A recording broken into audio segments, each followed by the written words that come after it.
It's Doug White, and we're here at Security Weekly at RSAC 2020. Did I say 2020? 2025. We're having a little numerology thing going on today. Could be a bit weird. I am now joined by Albert Estevez-Polo, who has 25 years of experience and a track record of being at the forefront of tech innovation with expertise in quantum computing, and not a lot of people are willing to say that, but there are a few. Zero trust, not a lot of people are willing to say that, but there are a few. And microsegmentation strategies, which was one that we want to talk about a little bit more. Now, before joining Palo Alto in 2011, he developed the first migration tool, which would later become what is called Expedition. Yeah. That's like the tool that's there now. And that's a big one for firewall migration and optimization and all that kind of stuff. And Albert is the field CTO of Zero Networks. That's all right. All right, welcome, Albert, all the way from Spain. Yep. So how about that? Thank you for having me here, man. Yeah, well, thanks for schlepping over here after like a long flight and power outages and all that kind of fun stuff that was going on yesterday. That was zero trust. Yeah, I mean, I've been on a few flights where I was there the moment we got off the ground and everything shut down behind us. Not quite that bad, but I was in ones where there were like weather and stuff, and they're like, we got off the ground, and you're like, yes. That's exactly what happened to me too, man. I realized when I landed what happened in Barcelona. Okay, so one of the things that you brought up in your sort of prep that I was reading was this thing called automated microsegmentation. Yes. And I mean, I understand perimeter security. I mean, I've built, PIX firewall, ASA firewall. I mean, it's not Palo Alto, but it's Cisco. Yeah. And I understand that kind of perimeter security, and I've done that a lot. But I saw the term automated microsegmentation, and I said, okay, what does that mean? And I wanted you to help me out with that. Sure. I mean, so for many years, people have tried to, deploy microsegmentation solutions, but they mostly fail, always for two reasons. One, because it relies on the customer knowledge about who needs to talk with who, and this is really, rare to find between customers to have this knowledge. Right. And the other one is that you need to do a lot of manual stuff. And I think that this is one of the two reasons that microsegmentation didn't work out really well, and that's why it's not adopted. So even that everybody says the microsegmentation will help you to really mitigate the lateral movement, how you do it. So I think that we found the only way that I will say, that is automating the entire process.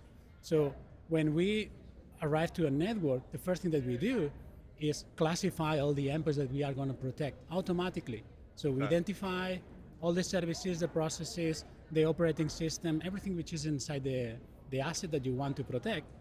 And that automation as well help us to generate automatically the security policies that we need to provide to each endpoint to be sure that you only talk with the people that you need to talk only.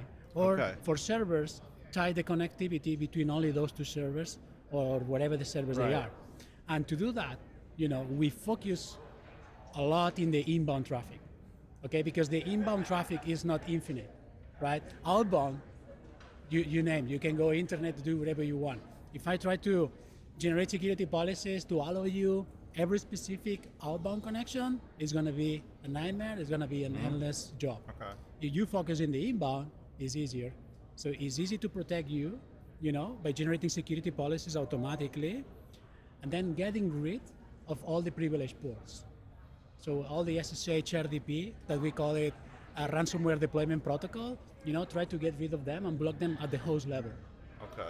So if I create a session, so traditionally, so I'm just so we understand this. I know you understand it. I want to make sure I understand it. I want to make sure that they understand it. Sure. So say it's an SSH connection. Correct. So I got an inbound port 22 CCP connection from my house to some endpoint inside.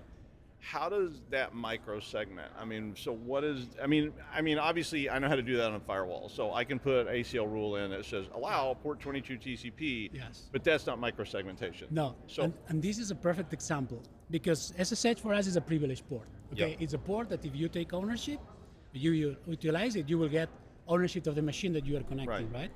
So what do we do? So when we are learning all the communications, we are going to detect that you are contacting this SSH server from whatever the IP you have. What is going to happen in 30 days after the learning process finishes, we are going to deny the inbound traffic for the SSH. And now what we are going to do is we are going to generate an MFA just-in-time policy for you. Okay. So what is going to happen is you from home, you're going to try to connect to your SSH. That Right. packet is going to be dropped by the IP tables that Right. you will have in that Linux server. But we are going to capture that drop. And based on that drop, I compare against the policy. So if the policy says that allows you to connect through MFA, I will send you an MFA. You first authenticate against your MFA. And once you do that right, then only then, I will contact the server to open for you the port for an hour, 2 hours. So this is the most secure way to like not knocking the door, Yeah. right? So No, you that first makes authenticate, perfect sense. and then I open you the door, only for you, not from anybody Right. else. which And is I mean, cool. so that is a dynamic way. Exactly. I mean, because we used to try to do stuff like that. So I Yes. always had rules and firewalls. When I was doing jobs as a consultant, I would go in and put rules in that allowed me to get in. Yeah. Because I need to be able to get in from wherever. Some people didn't like that, but But this, that rule this was means static, it's dynamic. right? Yeah. That was static. So Yeah. it was working 24/7. That rule was always there. Yeah. But That's this why way it lateral just- movement happened, right? Because when you breach into a network through one machine, Mm-hmm. you have firewalls, but those firewalls have security policies that allows traffic 24/7. And so is- it's easy to do. And is that being maintained by like a token on the packet level? No. Oh, So we keep all that knowledge, Mm-hmm. in our backend, and every time that we generate a security policy that is temporary, Okay. the system automatically removes them after the time expires. okay. So it's that all makes dynamic. So you don't need to do anything. Okay. This is the approach that I think that is the only way that I see preventing lateral movement through microsegmentation Right. is by providing this type of capabilities. Automation to classify all the endpoints, automation to generate security policies, and now make security policies dynamic based in MFA. This Oh, I is like that. game changer. Oh, that's very nice. It's awesome. I mean, that definitely facilitates a lot of the traditional problems Totally. that we had, because one of the issues, so I know you want to talk a little bit about zero trust. One of the problems we had with sort of the early zero trust ideas was going to a client and saying, I really want to shut everything down. And they're saying, I want to open everything up, and then let's pick the things that are bad. And I'm like, that's not really the best way to do this. It would be better to close everything and then Yes. open the ports you tell me.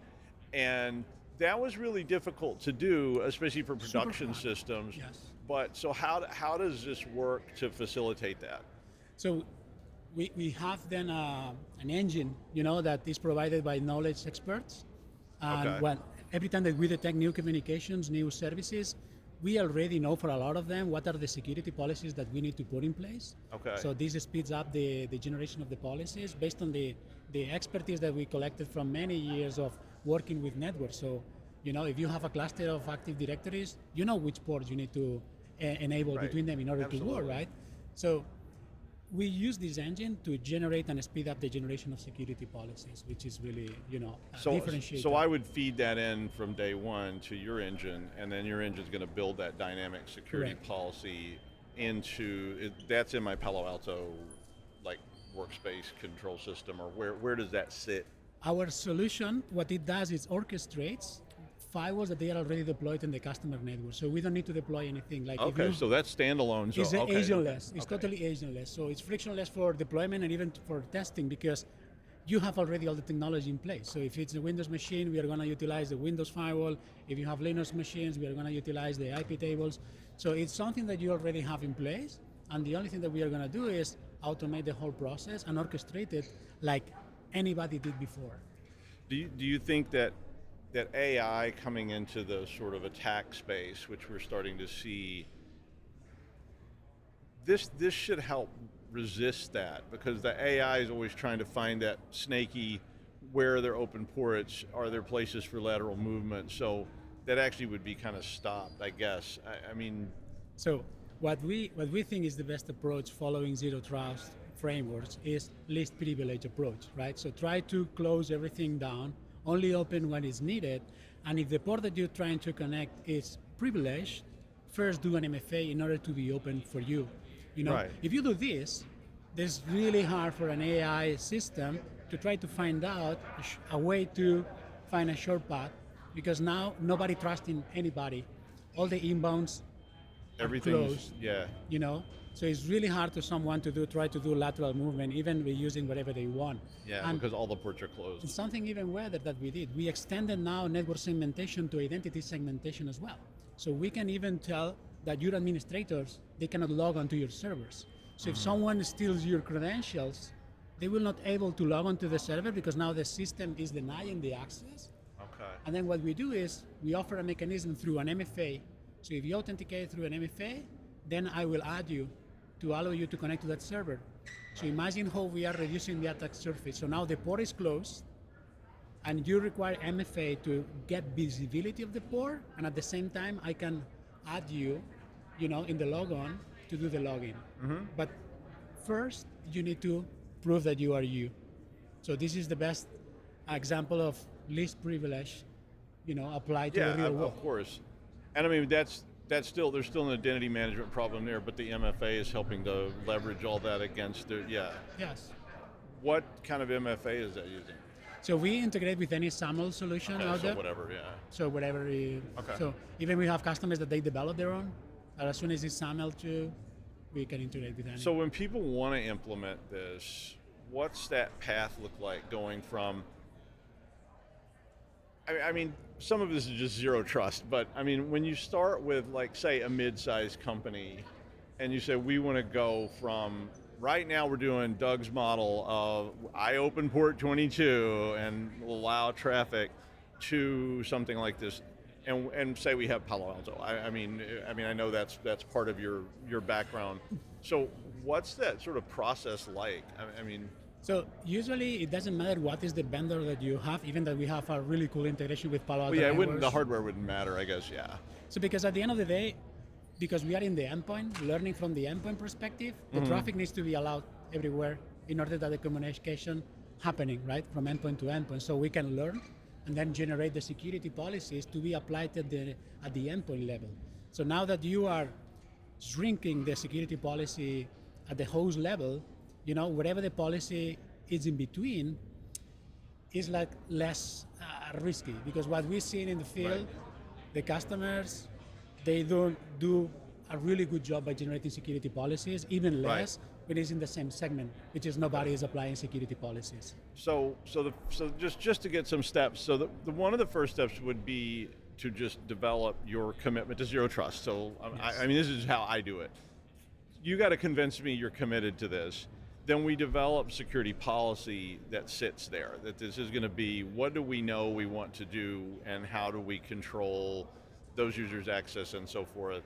And then once we've done that, we can put this into the engine, and the engine can then allow these connections. It's even easier. Okay. Because the first thing that deploying zero networks, it takes like 2 hours. Okay. Because the hardest part is to get a virtual machine already installed with a Windows server. This is the hardest part. Wow. So once you have that, we integrate already with your, Entra or Active Directory, whatever. So we do the discovery automatically. So we classify already your. Okay. So it just happens. Yeah. Yes. It just happens automatically. And then you decide which machines you want to start monitoring to start learning. And just because we don't need to deploy any agent, we establish communications with all the assets. Is that an agent that you put on the machine? No, nothing. We establish a communication. Okay. We're using WinRM or SSH. Okay. So we connect to each machine, and then we start collecting all the information. Okay. So, and then from that moment, our engine starts learning, and in 15 to 20 days, you get the first batch of policies that you can validate, you can simulate before apply to see, hey, Well, this is that's covered. a nice thing. Yes. And then as soon as you get confident, you apply them. Usually when you deny the inbound, for example, for your clients, customers, if you deny the inbound, nobody will notice. So I guess what I would get to then with that is, so why aren't people doing this? I mean, this is, I remember my way was like, we're going to do this and you're going to live with it, get over it, quit whining. But this sounds like it's very doable, Totally. In terms of even like a mid-size or something could go this route. 100%. So what are the barriers to people doing this? So the barriers is we have to deal with the stigma of the word microsegmentation, Okay. because again, legacy companies out there, they try to sell you microsegmentation for many years, and the only thing that I think that they generated is a lot of chaos, problems, and even projects that they are endless. It is a lot of ROI that you need to invest. You need to put a lot of people, professional services to make it work. So at the end, the CISOs, they want to see something that is doable and has a start and has a finish. Right. And the majority of these projects, if you are not using automation, is you know that you are going to start tomorrow, but you don't know when you're going to end. I agree. This is what we are breaking. Again, and this very disruptive. Cool. Well, thank you, Albert, for joining us. Albert from zeronetworks.com. You can go there and check this out. You can also go to securityweekly.com/zeronetworks RSAC.